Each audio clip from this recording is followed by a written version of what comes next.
Kita semua tahu kan rasanya gimana, jam udah nunjukin lewat tengah malam, tapi mata rasanya susah banget buat diajak kompromi. Mau itu karena ngejar deadline, nonton episode terakhir serial favorit, atau mungkin ya kejebak di lubang kelam scrolling media sosial. Rasanya tuh kayak kita menang karena dapat waktu ekstra. Tapi pernah nggak sih kita mikir, ini semua sepadan nggak ya? Yuk kita bongkar bareng-bareng, apa aja bahaya yang ngumpet di balik kebiasaan begadang. Assalamualaikum warahmatullahi wabarakatuh. Bismillah, salam kenal dan selamat datang di channel Belajar dari Cerita. Kali ini kita bakal ngobrolin topik yang kayaknya dekat banget sama kehidupan kita semua, yaitu begadang. Coba deh, bayangin skenario ini. Udah jam 1 pagi, tapi kamu justru ngerasa lagi di puncak fokus. Mungkin ini satu-satunya waktu yang tenang buat ngeberesin kerjaan, atau sekedar buat nikmatin me time. Kelihatannya produktif banget kan? Tapi pertanyaannya, apa ini beneran produktivitas atau kita sebenarnya cuma lagi gali utang energi dari hari esok buat kepuasan malam ini? Ngaku aja deh, begadang itu kadang emang ada nikmatnya. Di tengah padatnya aktivitas seharian, malam hari itu rasanya kayak satu-satunya waktu yang bener-bener jadi milik kita. Nah, inilah yang disebut jebakan mencuri waktu. Kelihatannya sih kita dapat jam tambahan padahal kita lagi minjem waktu dari jatah sehat tubuh kita sendiri. Dan bunganya, wah tinggi banget. Coba deh, anggap tubuh kita ini kayak sebuah mesin balap yang super canggih. Biar bisa gaspol setiap hari, performanya harus selalu prima kan? Nah, tidur itu bukan sekedar tombol off. Justru, tidur itu adalah waktu di mana mesin kita masuk bengkel buat servis besar. Memperbaiki sel yang rusak, kalibrasi ulang semua sistem, dan isi ulang bahan bakar. Kalau jadwal servis ini di-skip, ya udah, siap-siap aja besok mesinnya mogok.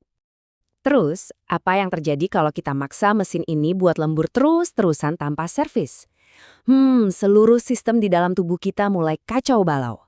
Bayangin aja sebuah orkestra yang lagi main, tiba-tiba dirijennya ngilang. Semua musisi main seenaknya, gak ada ritme, gak ada harmoni. Nah, persis kayak gitulah gambaran tubuh kita waktu kurang tidur. Siapa sih dirijen di tubuh kita ini? Namanya adalah ritme sirkadian. Ini adalah jam biologis internal kita yang bekerja 24 jam penuh dan dipimpin oleh sebuah pusat kendali super kecil di otak. Nah, dirijen inilah yang kasih komando kapan kita harus ngantuk, kapan hormon-hormon penting harus keluar, dan kapan waktunya sel tubuh kita buat beres-beres dan memperbaiki diri. Masalahnya, sang dirijen ini gampang banget ketipu sama cahaya. Pas kita asyik natap layar handphone atau laptop di gelapnya malam, cahaya biru dari layar itu ngirim sinyal palsu ke otak. Otak kita ngira, wah masih siang nih. Akibatnya, produksi melatonin, hormon yang tugasnya ngasih sinyal waktunya tidur, langsung di-stop. Hasilnya, kita jadi seger lagi padahal badan udah butuh istirahat. Dan korban pertama dari orkestra yang kacau ini siapa lagi kalau bukan pusat kendali kita sendiri, otak. Kurang tidur itu secara langsung menyabotase dua fungsi vital di otak. Kemampuan kita buat ngendalin emosi dan sistem pembuangan sampahnya. Bagian otak yang paling kena imbasnya itu namanya korteks prefrontal. Gampangnya, anggap aja ini rem logika di kepala kita. Tugasnya itu buat mikir jernih, bikin keputusan yang benar, fokus, dan yang paling penting, ngerem emosi. Kalau kita kurang tidur, rem ini jadi blong. Apa jadinya kalau rem ini blong?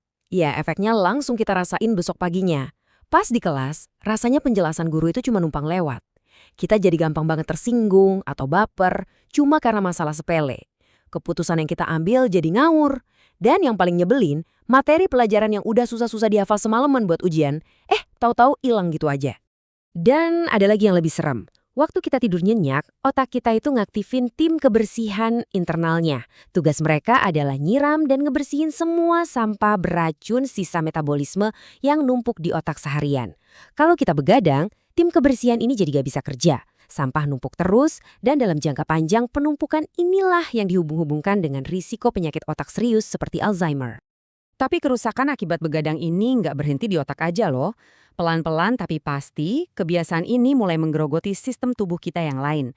Mulai dari cara perut kita ngolah makanan, sampai kesehatan jantung kita. Pernah nggak sih lagi asyik begadang, tiba-tiba perut keroncongan minta diisi? Padahal udah makan malam. Itu bukan halusinasi. Kurang tidur itu bikin dua hormon pengatur nafsu makan kita perang. Hormon lapar, namanya grelin, jumlahnya meroket. Sementara hormon kenyang, si leptin, malah anjlok. Hasilnya, otak kita dibanjiri sinyal buat makan terus, apalagi yang manis-manis dan berlemak. Nah, lingkaran setan lapar tengah malam inilah yang jadi pintu gerbang buat serangkaian masalah kesehatan. Kebiasaan makan makanan tinggi kalori pas tubuh seharusnya istirahat, itu meningkatkan risiko obesitas, resistensi insulin yang bisa berakhir jadi diabetes tipe 2, dan bahkan memicu naiknya asam lambung atau GERD, yang sekarang makin banyak dialami anak muda. Dan ancaman lainnya itu datang diam-diam. Hormon stres, si kortisol, levelnya jadi tinggi terus. Bikin kita gampang cemas dan depresi. Tekanan darah yang seharusnya turun pas kita tidur malah tetap tinggi, maksa jantung kerja ekstra semalaman. Kalau ini terakumulasi, risiko penyakit jantung dan stroke di masa depan jadi meningkat tajam. Plus, sistem imun kita jadi lemah, makanya nggak heran kalau orang yang sering begadang itu kayak jadi langganan batuk pilek. Oke, cukup dulu cerita horornya. Kabar baiknya adalah semua ini masih bisa kita perbaiki. Kita bisa kok ambil alih kendali dan melakukan servis ulang jam biologis kita yang udah terlanjur berantakan. Ada 4 langkah praktis buat mulai. Pertama, dan ini yang paling krusial, konsistensi. Coba paksa diri buat bangun di jam yang sama setiap hari. Iya, termasuk pas weekend. Ini bakal melatih ulang jam biologis kamu. Kedua, bikin zona bebas layar. Stop main HP atau laptop minimal 1 jam sebelum tidur. Ketiga, ciptain ritual yang bikin rileks, entah itu baca buku atau dengerin musik yang tenang. Terakhir, bikin kamar tidurmu jadi surga buat istirahat, gelap, sejuk, dan sunyi. Kebiasaan malam hari juga perlu diatur ulang. Coba deh, ganti kopi atau minuman manis dengan air putih. Kalau lapar, pilih buah daripada makan berat atau gorengan. Daripada olahraga berat yang malah bikin seger, mending lakuin peregangan ringan. Dan yang paling penting nih buat pelajar, tinggalin deh budaya SKS, alias sistem kebut semalam. Nyicil tugas dari sore itu jauh lebih efektif dan gak nyiksa badan. Dan satu mitos yang harus kita luruskan, tidur balas dendam seharian pas weekend, itu nggak akan pernah bisa lunasin utang tidur kamu seminggu. Tubuh kita itu nggak kayak rekening bank, ia butuh setoran istirahat yang rutin setiap malam. Kalau soal tidur, kuncinya cuma satu, konsistensi. Jadi, pada akhirnya, ini semua cuma soal mengubah cara pandang kita. Tidur itu bukan kemewahan yang bisa kita korbankan pas lagi sibuk.